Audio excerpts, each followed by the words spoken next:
Kilo നെയ്മീൻ ഞാൻ എടുത്തിട്ടുണ്ട്.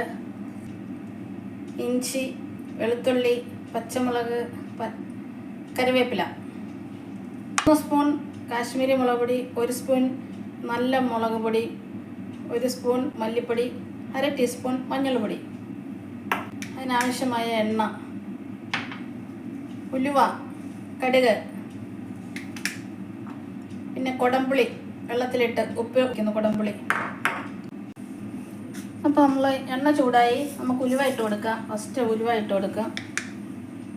ഉലുവയൊന്ന് മൂത്ത് കഴിയുമ്പോഴേക്കും നമുക്ക് കടുക് ഇട്ട് കൊടുക്കാം.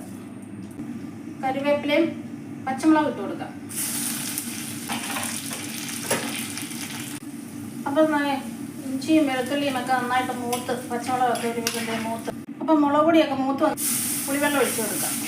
മതി. പുളിവെള്ളം ഒഴിച്ചത് കൊണ്ട്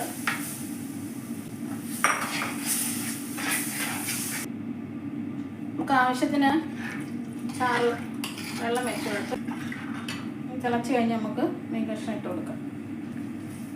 വേകാനായിട്ടുള്ള വെള്ളം വെച്ച് കൊടുക്കാം. ഉപ്പുണ്ടോയെന്ന് നോക്കാം. ഉലുവാപ്പൊടി ഇങ്ങനെ വെതറണം. അങ്ങേയറ്റം മൂർധന്യ അവസ്ഥയിൽ വരണമെങ്കിൽ കായപ്പൊടിയും കൂടെ ഇട്ട് പച്ച വെളിച്ചെണ്ണയും കൂടെ ഒഴിക്കാം. ഒഴിച്ച് കഴിയുമ്പോഴേക്കും നമ്മുടെ മീൻകറി സൂപ്പർ ടേസ്റ്റിൽ നല്ല വാസനയായിട്ട് കിട്ടും. നാളെ എടുക്കണം ഈ മീൻകറി. ഞാൻ അന്നേരം വെളുത്തുള്ളി, ഇഞ്ചിയും പച്ചമുളകൊക്കെ മാറ്റിയില്ലേ, ഇത് നമുക്കിങ്ങനെ അലങ്കരിക്കാം. നമുക്ക് കറിവേപ്പിലയും കൂടെ വെച്ച് കൊടുക്കാം. അപ്പോൾ നമ്മുടെ മീൻ കറി റെഡിയായി.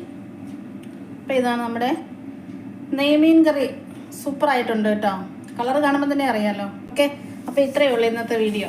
ഓക്കെ, എല്ലാവർക്കും ഇഷ്ടപ്പെട്ടെങ്കിൽ ഇതുപോലെ എല്ലാവരും ട്രൈ ചെയ്യുക, ലൈക്ക് ചെയ്യുക, കമൻറ്റ് ചെയ്യുക, ഷെയർ ചെയ്യുക, എല്ലാം ചെയ്യുക. ചെയ്യാൻ പറ്റുന്നതൊക്കെ ചെയ്യുക കേട്ടോ. പിന്നെ ഒരു ചെറിയ വീഡിയോ ആയിട്ട് പിന്നെ വരാം കേട്ടോ.